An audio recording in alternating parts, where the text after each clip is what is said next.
It's definitely to put something to put on my to-do list in the future. Love you, Autumn. When do you guys start? In May. We're doing it in May. It's a pilot, Okay. meaning like I've never Something to done. put on my to-do list in the future. Oh, sorry, girl. I don't know what that is. When do you, I was like, wait, is that me? What? The I think it's my YouTube future me? future timeline. Phoenix. Oh my God. Is that Michigan? Oh, The glory of Yeah.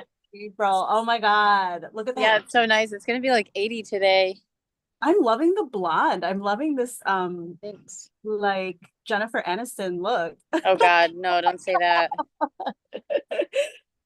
I have never like seen you without like the full stuff. Yeah, I don't actually like it when my hairstylist blows out my hair. I prefer my hair like natural. I prefer the natural fro. The fro, yeah, it's curly. Yeah, I love the blonde. Oh my God, I really miss it there. Well, I'm spending the whole summer there. So I'm gonna see you this summer. Oh my God, I'm so excited. Yay. Yeah, we be going to the island lake rec place. I don't know what it's like there. There was a chemical spill or whatever. So I don't know if it's still popping. Okay, so I'm gonna do my card pull for our last day. I'm really actually kind of sad. I really loved this sadhana. It didn't feel like 21 days this time. There were times where it felt like really long, but time is like accelerated or whatever. Okay, here we go. Oh, Mona, peacock. Let your light shine. Peacock. Up into the sunlight. It's a cool card. It shows the peacock feathers. Oh my God, Mona, that's you. You got to let your light shine. And it has a shine through the heart on there. Okay, Autumn got the lion spirit, which is actually really relevant to today's lion spirit. It says, be generous in your spirit. You're the mama lion of the lion cubs. This is for Phoenix. Starfish spirit, open to infinite possibilities. They have their own skeletal structure that actually mimics the CSF. And I talk about that in that video in our 500 about basically how it is absorbing all of like the ocean's water, like an amniotic fluid, like how a baby would be swimming in amniotic fluid. And then basically it goes up the central channel of the star and then it emanates back out. So essentially the C is our OG CSF. I don't know. That was kind of not the best explanation. Oh, Lacey, you got ant spirit. Time to collaborate. It's got puzzle pieces with some ants. I love puzzles but hate ants, so the irony of that is crazy. For real. Ants are really hard workers. You're a very hard worker. You are a Capricorn hard worker. I suppose so. Shelly, yeah, the gal yesterday was a Capricorn. Oh Alyssa, yeah, yeah, she's really cool, guys. We met and I didn't even know she was from Michigan. It was so wild. She came to the yoga at the studio. cute. Yeah, super cool. Okay, so this is what we're talking about today. This is what we have been talking about. I don't know why they're not showing. There's no model that is showing all of the transpersonal chakras that I have been telling you about. So I think this is God's way of saying you need to make your own graphic, these chakras. Remember that in the Vedas, they don't actually talk about chakras. They are saying that they're spinning discs and wheels of light, but there's no like elaboration on what they are. It's not like this modern way of thinking that we have now where we've sort of correlated it with personal development. And I think that that's really important for us to highlight is that it's a collective group of ancient yogis, recent yogis, mystics, scientists, psychologists, like everybody is collectively on board trying to understand our own human psyche, because we are the most intelligent design. And I don't mean that like humans are the best. I'm saying when we incarnate here, you ever wonder why like our eyes are not on the side like a bird or a whale, or that we don't have like a throat like in our belly or something? This is a perfect when I say perfect, I just mean according to God's blueprint, the grand omnipresent design, human blueprint of divine intelligence, of us to be able to feel and to be able to process those feelings. So the purpose of all of this is to be able to process our experiences from lifetime to lifetime. So when we get into the higher level chakras, we're actually speaking of a collective soul energy. Collective soul, remember them? The 90s, collective soul.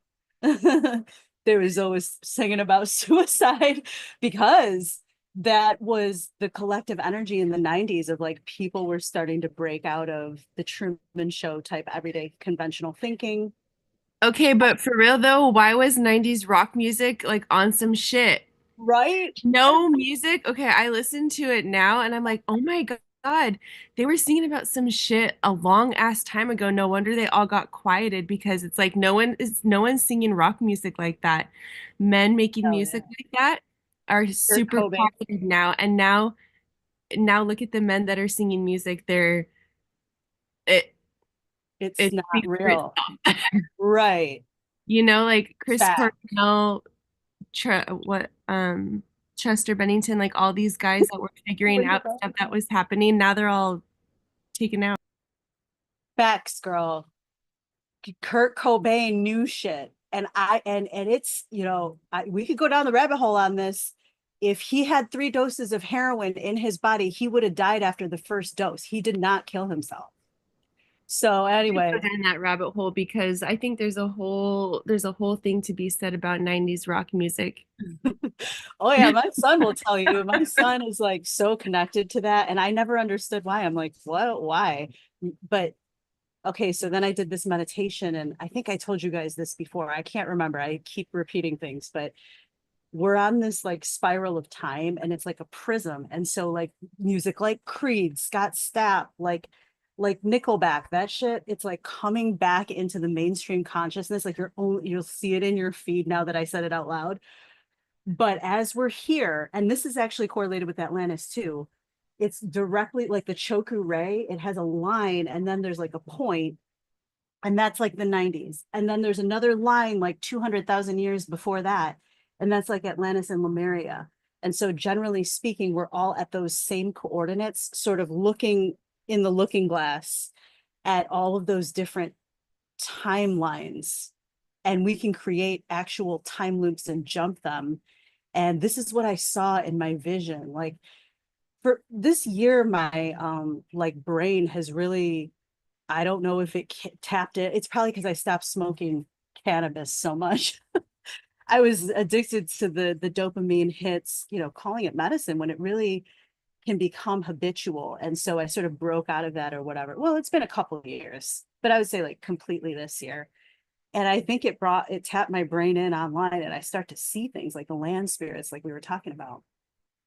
This is actually very relevant to the Wirracocha. So my teacher, Stacy Bell, and the whole time I'm sitting in these shamanic circles, and I'm like, what is this white woman telling me? Like, they're from Farmington Hills, but what she did really worked on me. So it, like, for me, my sister had a big thing where she was basically like, they're appropriating Peruvian culture. But like the wisdom that I gleaned from that, and that the healing that came when I had cancer and I was like down in that hole, it's very real on a visceral level. So for me, I don't see it as like these people are pretending or parading around. Like, she genuinely has a connection to this shamanic realm. So I did do the training about it. I just don't, I believe in my culture of the Filipinos, like, we don't just walk around saying like we're shamans. Like, you have to be appointed by the tribe.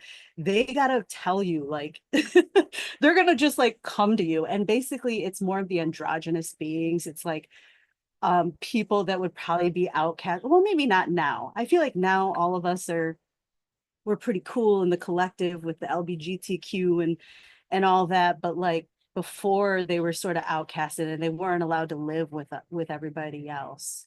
And they were typically the healers because they had an embodied masculine and feminine androgynous divine energy, which actually is their Hara chakra being very open.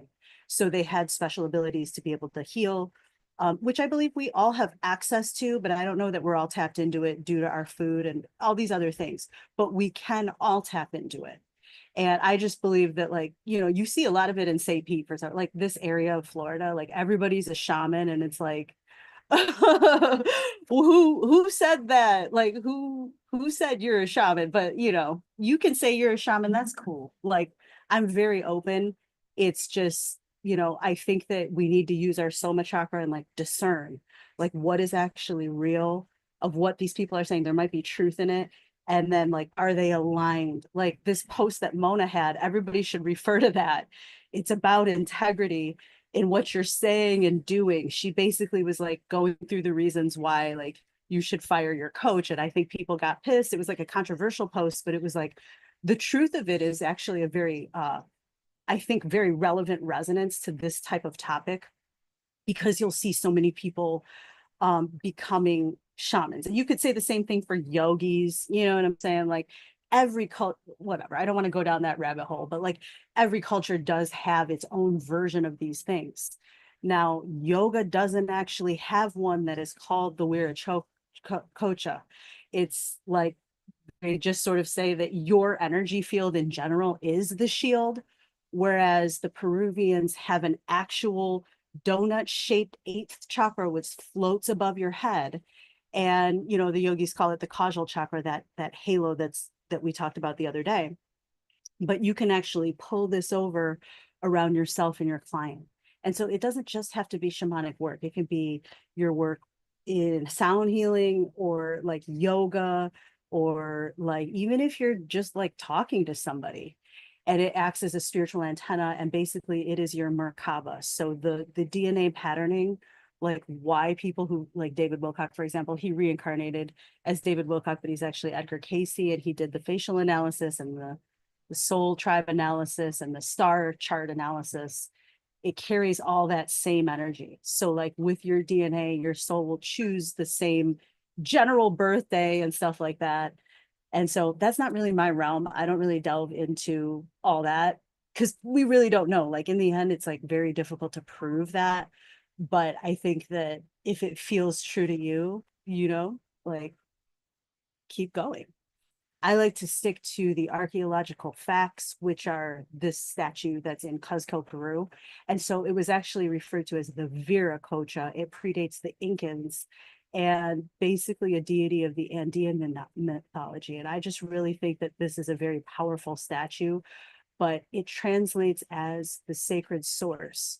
And the more accurate translation is like the foaming of the sea, like when there's that wave that crashes and you see the foam, because it's believed that all of life is emerging from that foam, which if you really study the yogis with the cerebral spinal fluid, just like I was talking about with that starfish, they are taking in the sea and then emitting it back out.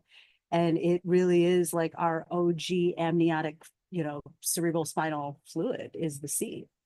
So they use this basically to establish a space. And I think that, you know, when I was working with Mona one-on-one, for example, she always did that. She always set a space. It was like, okay, we are now entering this session. And I started doing that. I'm just very fluid. Like I'll go from one thing to another. There's no real, it's all blurs together. So I think that's a very important piece to really put in here, which is the boundary. It's placing the Wirracocha, this like idea of protection, and it increases the strength of the connection as they're going to go in and basically be spiritual surgeons. Like my shaman took out all of, she said when she dug into my third chakra is a bunch of shells, and she saw these visions of just unending shells, and then there was like a black tar, and she literally took a spiritual knife, I don't know what you want to call it, but I felt it. She was not saying this while she was doing it, and she extracted this black tar and was like going like this, and I was sort of in and out of it. And anyways, I felt it energetically, which was in a very safe space. So we do this in yoga, I think, just in a different way. But what we're going to do today is, this is the OG statue that's there. And you see like that pine cone at the end of his staff. And I think that that represents the pineal gland. You know, and so I just think that that's very interesting that that's a pine cone.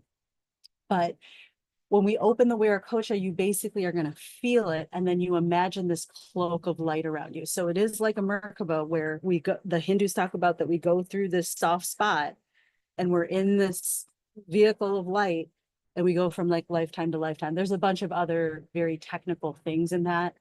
And I actually think I'm going to post the interview that really goes into it. It's, his name is Dr. Raymond Moody. It was off Gaia. It was actually a woman from Gaia, but it's like her own channel where she goes off into her own stuff named Regina Meredith. And I just like love her. She doesn't produce cortisol in her body. So she's able to like take in a lot of information without it affecting her nervous system, which I think is really interesting.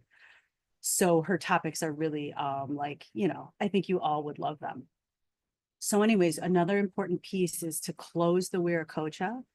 And to basically, you just reach out both of your hands and you slide them underneath the edge of the energy cloak. So you're just lifting your hands above your head and then sliding it down to close it. And you just close up your energy loop.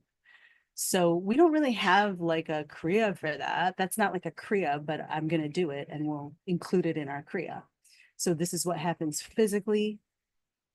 Basically, you're opening up your pineal gland. I believe that it does create more cerebral spinal fluid when you're in that state of mind. Like a shamanic brainwave state is like much different than where I'm at now, being active in teaching. But basically, this is how we can access our Akashic records. And like I told you all the other day, like I really am a huge proponent of us accessing our own Akashic records rather than outsourcing it to someone else to tell you. Although that was super helpful for me at one point, I eventually got to the point where it was like, okay, I need to be able to do this myself and I need to be able to like really trust my own spiritual, you know-how, because we all have that. It's just a matter of really being able to tap in and remember that all of us have this ability. It's like what our special gift is as humans. So a lot of the ways that we do this are the silence, but also sound healing frequencies that are very pure, like of the like what Alyssa uses with this tuning fork. I've never done it with the heart. She put it on her heart the other day, and that was really cool looking. And then actual crystals. The kriya is really where my expertise lies. That's where I like to stay. I feel it just works for me personally, and then also the breath. I'm just very physical. So I put in here, like, can you really feel a difference with the Wirracocha over you? And the only way you're really going to know is if you actually try it. So like, for example, there's a lot of therapists or like people who work with other people that have a hard time separating what their client is saying and a lot of these traumatic things and then not like taking it home. So a lot of that is this arsenal of tools, which is to basically be able to cloak both you and the client while they're going through all of this and making sure that you're trusting in the unseen. You are only like a mirror for this other human. So yeah, if they're just throwing dirt at the mirror and then you're not skilled in actually being able to like see clearly of yourself and the other, and then how it all goes together, it can really affect your energy. You can become drained very quickly. You can become very tired. You can bring it on to the point where there's no separation. And I used to do that, like at the beginning of my work when I had Starseed, that was the hardest piece for me. Because we just feel things as intuitive empaths. But once I learned this and then actually was able to raise it and then also close it, it becomes like you are now their support and you can operate in your own frequency and also be able to uplift others. That's the most important piece in our time of the paradigm shift, is that because I'm like a big sis, like for example, you know, I'm like hard on my people that I do coaching with and stuff. Like, well, I'm not really a coach. I do mainly like yoga. But for example, with Phoenix, I'm like, hey, what are we doing? This, and this. And yeah, I hold you to it. You know what I mean? And so, and that's like, for me, that's a very like big sis type thing. So anyway, that's what the whole point of this is that we're able to stay, I can stay in my frequency without going into your frequency, and then you are then uplifted, or, you know, gonna go into your own frequency and hopefully become higher than my frequency. And that's what I was talking about the other day. I want to work with people who are better than me. Like, you guys are all such lights in your own way. You know what I'm saying? Like, I know you think you sing off tune or you don't have the skills, but you do. And also sing anyway, even if it's off tune. Sing anyway. That's my big takeaway of this chakra, because I think that that's what we're all here for. So I think this is my last slide. Okay, what is this here? Oh, that was a cool picture. I just really like that picture, because actually what the stars are like actual networks where consciousness explodes itself, and then it creates a star system, which creates the mini planets that we go on. And so this is what that picture kind of said to me, was like, whoa, it's like showing the anchor, the Choku ray, all the energy coming up, the meridians, the chakra points, and then the greater galaxy. And then, like, I don't know if that's the Pleiades or something, and then some other star, sun star. That's cool as fuck, like that picture. So, but that's basically what we're tapping into, is the greatest of all of these. And, you know, when you know that you have a very clear spiritual vision, intuitive abilities, you feel on purpose, you feel guided, basically everything is elevated. And that's what Kundalini has really done for yoga in general, but Kundalini. And then if it's blocked, this is where you start to have like the mental fog. You don't really feel like doing anything, you know, and really the discipline is a version of devotion to your self-love. It's the devotion to your highest self. So you've made it 21 days, or maybe you didn't do the full 21 days. It's okay. You've made it this far. And regular meditation, even if you just did this for 2 days, you've cleared your energy and connected deeper with nature and yourself. So anywho, that is the Soul Star Chakra, and we're going to tap into it. This just has the credits that I give to everybody for being able to deliver this information to you, which is God, my ancestors, my family, Kurt, Aiden, and Addison, my main family, my teachers, and then also Nevon Parr. This is the book. He doesn't actually have that map that I was telling you about. I'm going to have to make my own graphic, but that book is amazing. He's like from Toronto or something. If you follow Wing Shoes Publishing, he talks a lot about the cerebral spinal fluid, more in depth than I've seen anything else. He also translates the tantras, which I think are really important. And he goes into some other stuff like with energy. It's kind of like Cindy Daly's encyclopedia, but specific to Kundalini rising. And so it's a really great book. I really, really, really highly recommend that book. All right, we're going to go ahead and get started now. Did anybody have anything they wanted to share? With the pine cone, because the pine cone, the structure of it is the golden ratio. It's an extremely like protective, um, it's an extremely protective thing. So like if you see pine cones on the ground, like, pine cones literally have like a perfect structure. And I think that if you break them apart, like if you were to break their structure apart, it would make a Merkaba. Holy shit, that's amazing. I never knew that about that. You got some pine trees back there. Oh, that's awesome. Okay, y'all, we're going to go ahead and open it up. This is kind of an intense one today, but we don't move a lot, but it's kind of intense. So I'm just giving you a heads up on it. Okay, so my legs are kind of cramped, so I'm just going to start like this, but you can start in your seated position. Take a deep inhalation here. Deep exhalation.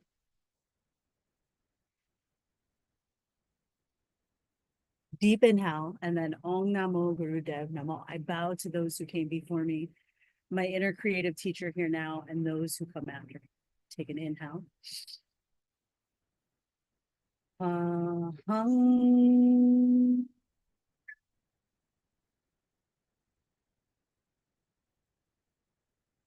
Guru De.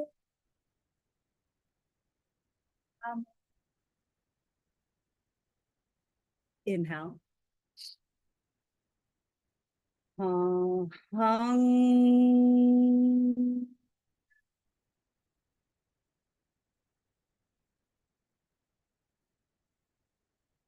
De.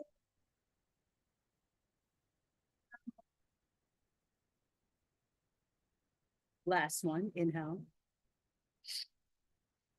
Hung. Nam. De.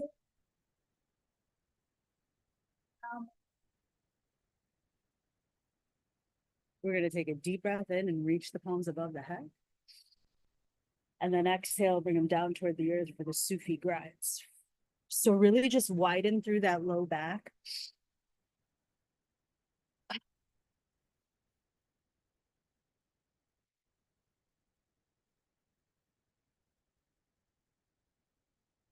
Oh. Increase that lung capacity, bring it down toward the base of the belly.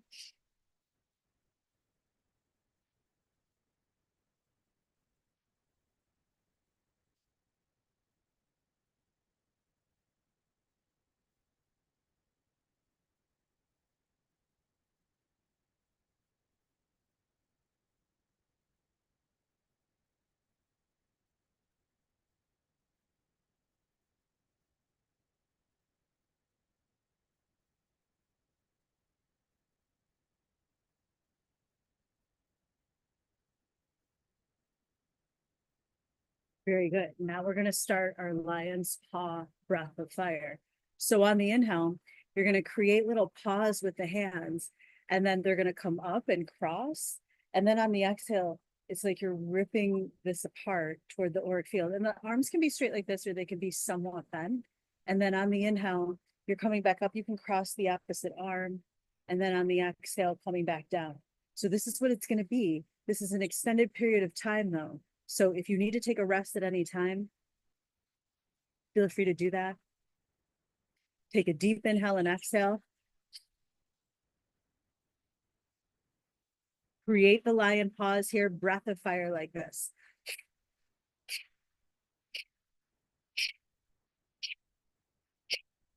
Lock Mula Bandha and send the energy up the spine. We're just preparing the body to be able to tap into the Wirracocha.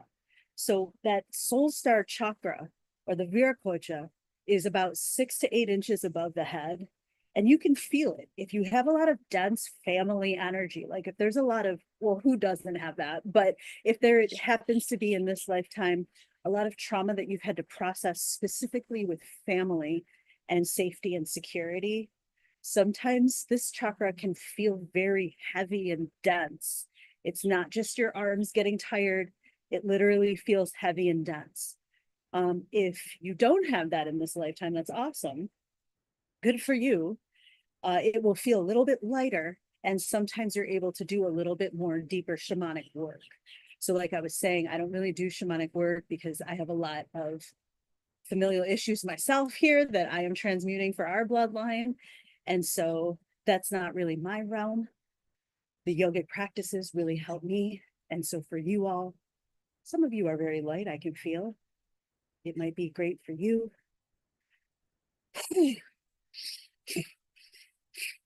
So what we're doing here is working through the tension in the arms and really starting to open up our auric field. And then we'll be able to be more sensitive to that upper Wirracocha.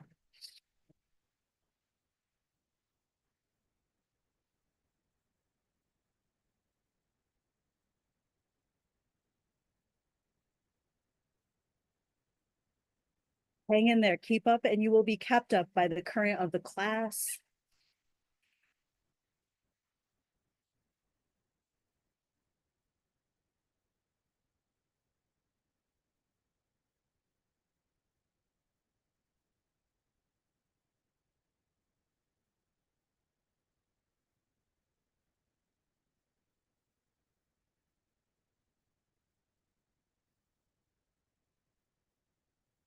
Five more here, yogis.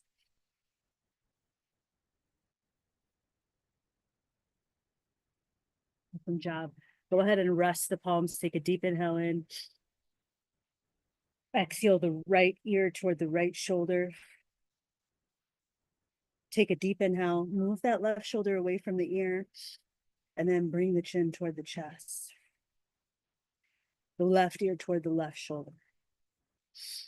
This one is really good for, I mean, the whole kriya is really good for if you live in a city with a lot of people, or like, what do you call those? Like the duplex, the apartment complexes where there's like multiple people, like you can hear the person above or below or whatever.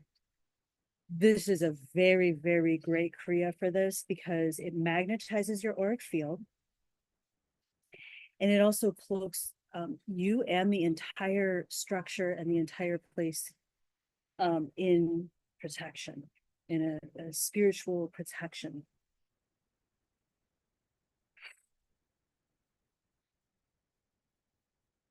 We're going to bring the chin toward the chest here. The palms are going to go behind the head. And then you're just slightly pressing down on the head.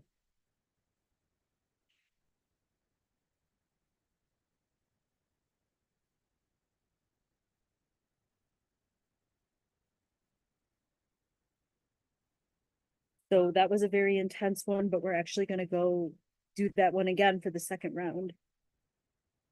So prepare the palms. You're just going to make the lion claws. Really feel through the fingertips and the palm centers. Exhale. Very good. Breath of fire like this.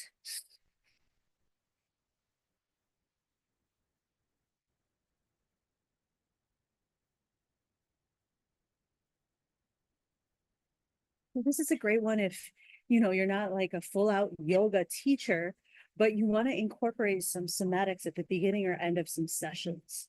This is a really good one to start with. I mean, it's hard, definitely difficult, but it's great to open up the auric field, to get some movement in the body, to get the blood circulating, and for breath of fire to cleanse and accelerate all of the cerebral spinal fluids so that the brain is being bathed.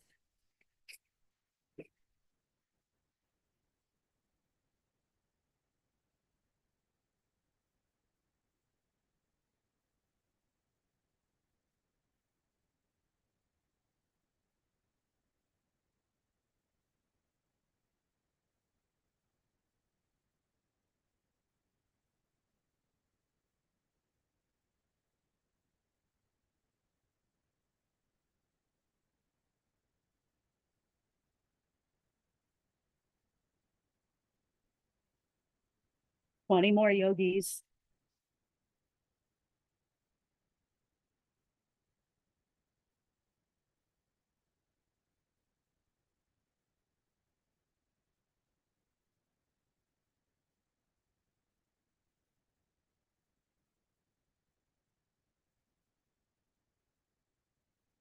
Awesome job. Inhale. Exhale. Feel free to bring the left ear toward the left shoulder.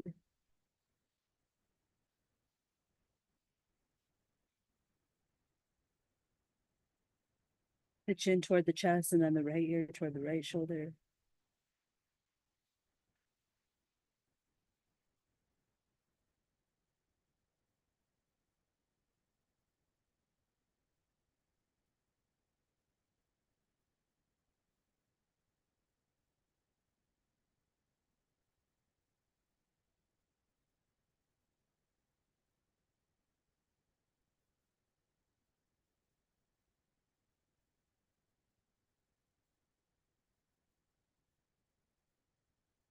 One more deep breath here.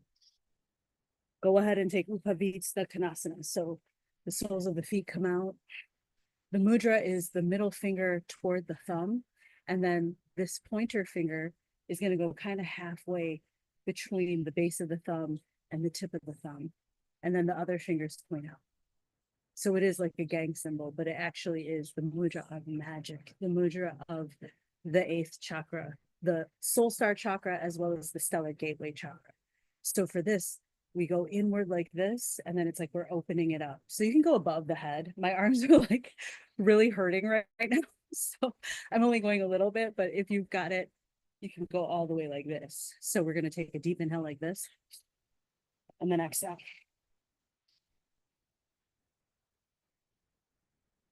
So this is lowering the Wirracocha. So when we lower it, we're actually starting to actually open it. When we raise it up, that's when we close it. So it's like you're casting a cloak over yourself and the persons who's around you. In this, it's an astral cloak around you all in our space.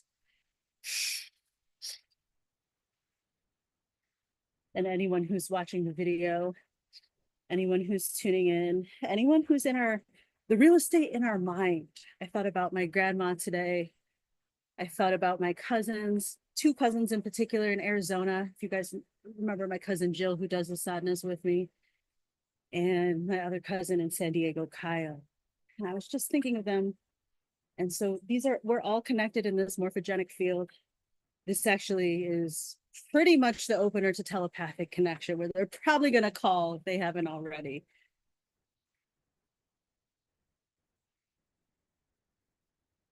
Very good. Breath of fire with this now, like this.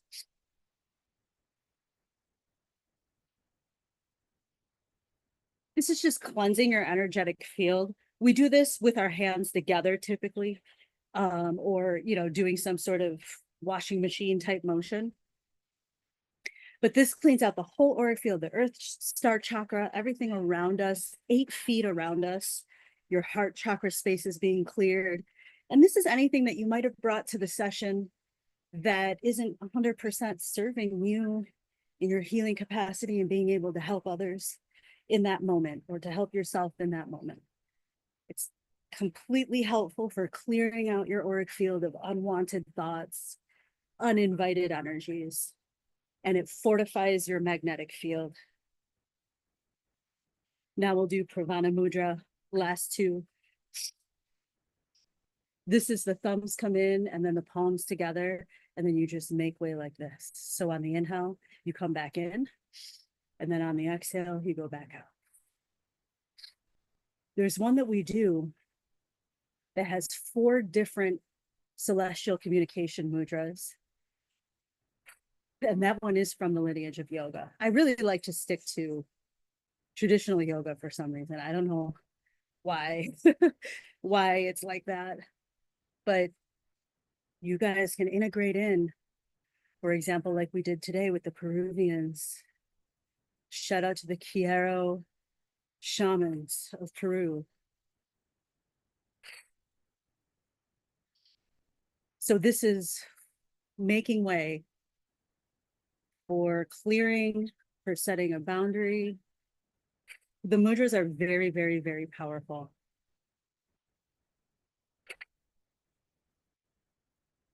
And I'm pretty sure there's one in Kemetic yoga, which is the Egyptian different ways of inciting the body energy lines.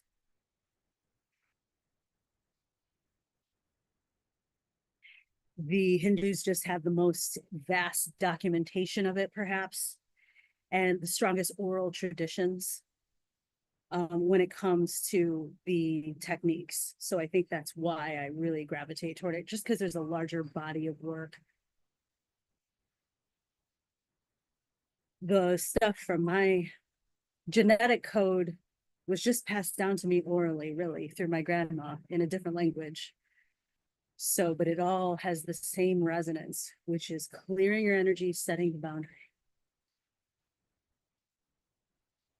So we'll do the life force nerve stretch, and then we'll open up the Wirracocha. So you could keep the legs apart like this. You could bring them together. It's really up to you, but you're going to take a deep inhale. If you have them together, you take the shins or the big toes and then lengthen the spine. On the exhale, you're going to move forward 45 degrees and then inhale, come back up. Exhale, inhale, exhale, inhale. Are your hands on the ground or on your legs? I can't see your legs. Oh, sorry about that. Let me move back. So I do my hands on the ground and can you see them now? Yes, yes, thank you. I can't see my own screen.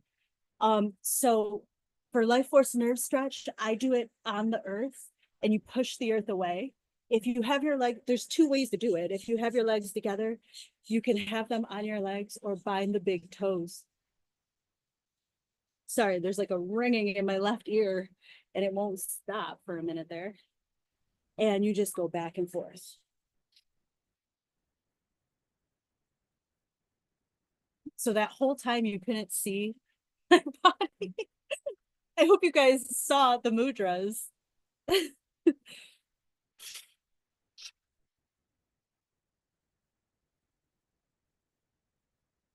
This is not a complaint, but it's just like, it's so sunny that the screen goes black. So I literally can't see like you guys or what's going on. So you got to let me know. Awesome job. Go ahead and take a deep inhale. We'll take tortoise posture. So the palms can go underneath the calves, or you could just have the palms in front of you. You're going to reach forward. Try not to round the back here. You want to lengthen the spine and then drop the chest forward.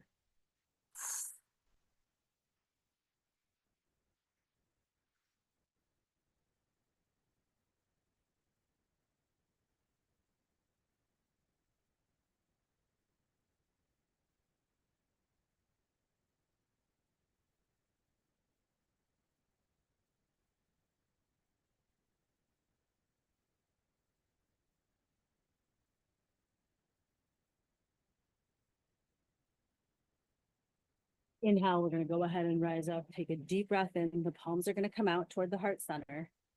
Or, sorry, together toward the heart center, and then out above the head. So as you inhale, you're taking it from the heart center and bringing it all the way up. You're going to close the eyes and just start to really imagine what this space feels like above the head. You want to really notice the density of it, meaning, does it feel heavy? And not just in the arms, but this area above the head. As you encircle it with the palms, what is the texture of what's above the head? Is there a temperature? It could be very warm and dense. It could be very cold, like a frozen snow cone.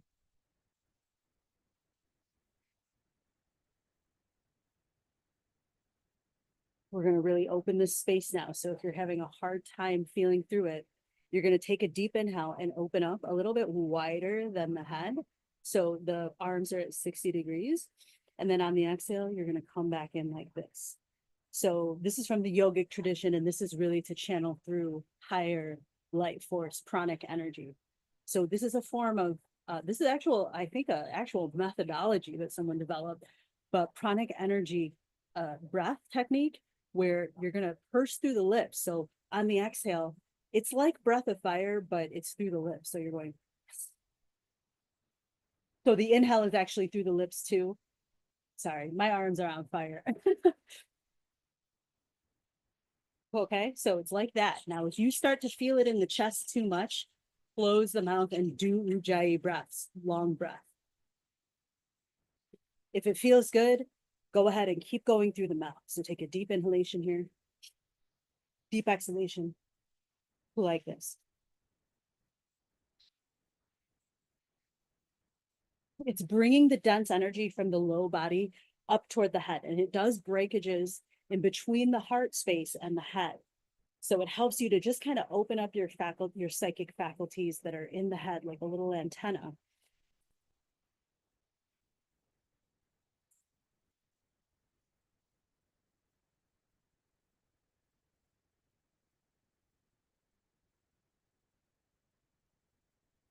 Awesome job. Go ahead and bring the palms down.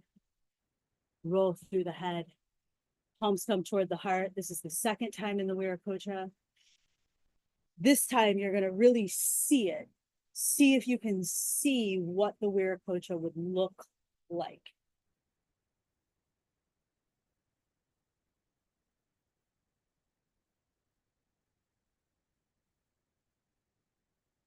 This encompasses all of our soul tribe, all of our genetic code, lineages that go 11 generations back and 11 generations forward. So there's a lot to it here.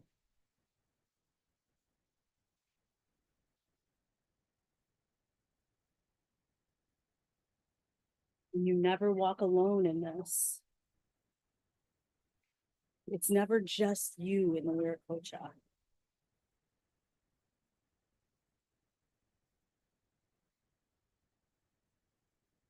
Go ahead and bring the palms down toward the heart.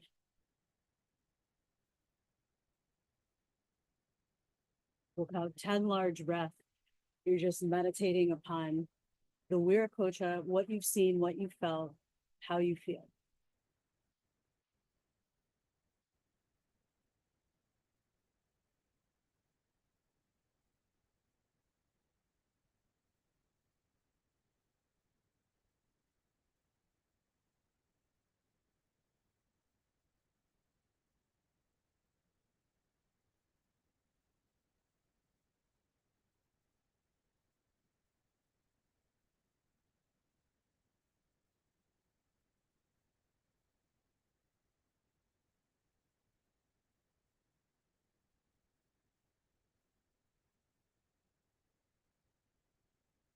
It's 2 breaths here, yogis.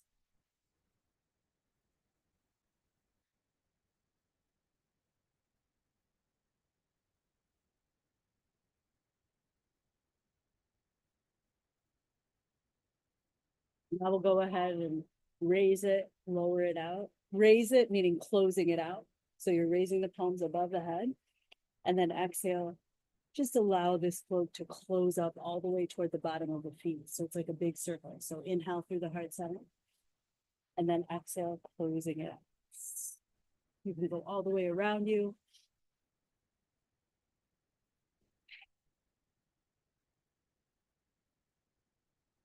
You can go behind you. Just imagine it encompassing from the head all the way toward the toes.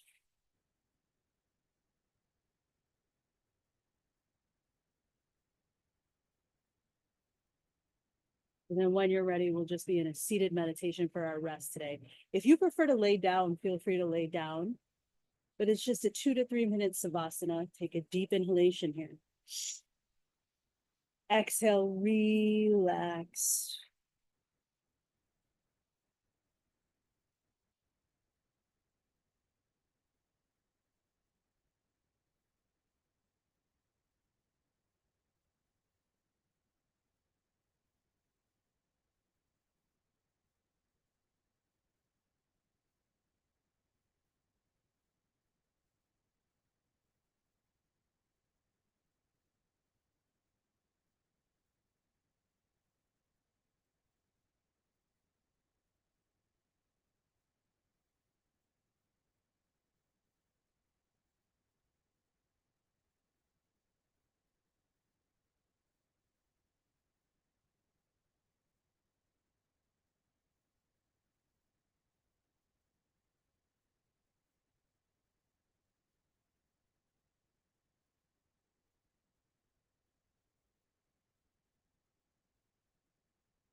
We'll slowly just start come back to our physical space.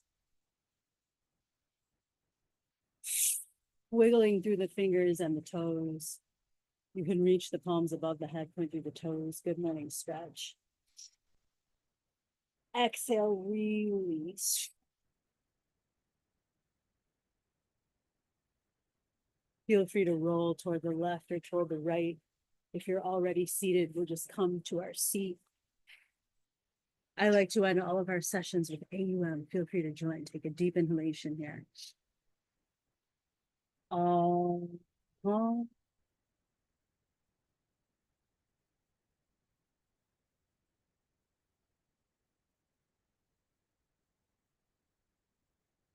Shanti, yogi, shanti, shanti, shanti. It means peace, peace, peace. Thank you for sharing your practice with me today. Namaste.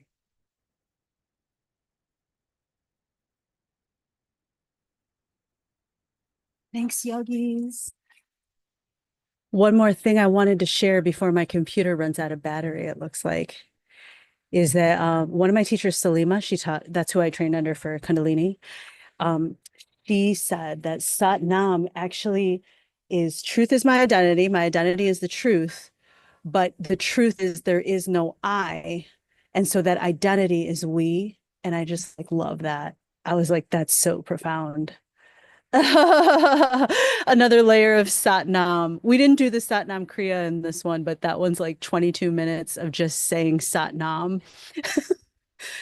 But it's so powerful. It brings you into your truth and you just start, people will start telling you the truth and then you will start telling your truth. So be ready for that. I love that kriya so much. The Wirracocha one? Yeah. I feel That like one, but I love the Satnam. I love the Satnam kriya. Oh, do you? Yeah, that's one of my favorite ones. Shell, yeah. Well, let's do it. We'll Yeah. do it. We've got 6 months to do that shit. Well, I'm going to open it up so that, you know, Lacey and Autumn can join some of our stuff. You know what I mean? Like, if you guys are available, we'd be practicing all the time. So I'll do another 21 days during our thing. It'll probably be in like July or so, you know, sometime around then. Hell yeah. I'm in. Well, you'll have the baby, right? When are you due? Yeah, June 25th. So, but I'll be looking for Sure. some movement for sure. So that'll be nice. What an interesting, you're gonna have a Gemini Cancer cusper baby. Yeah. And we both have Gemini placements and I'm a Cancer rising. So, Oh, you are? and Wow, Gemini moon. thanks. And he's a Gemini sun. So, Who, your mansies? uh-huh. Oh my God, God bless your soul. It's my hubby. They are wild. They'll definitely keep you on your toes. It's For like having sure. 5 different men and one man. Well, how fun, eh? Thank you. Thank you. Thank you for that. Anyway, what's your baby's name? Or are you sharing that? Or The baby? yeah, the baby's Yeah, name. we don't know. We don't know gender. We haven't picked name. When Oh, it comes, it's gonna let us know. Shell, yeah. Well, my kids changed their names, so it doesn't even matter. Yeah, what is name? What is the name? They said fuck Aiden and Addison. Oh. No, I'm just kidding. I call them that. So anyway, all right. Love y'all.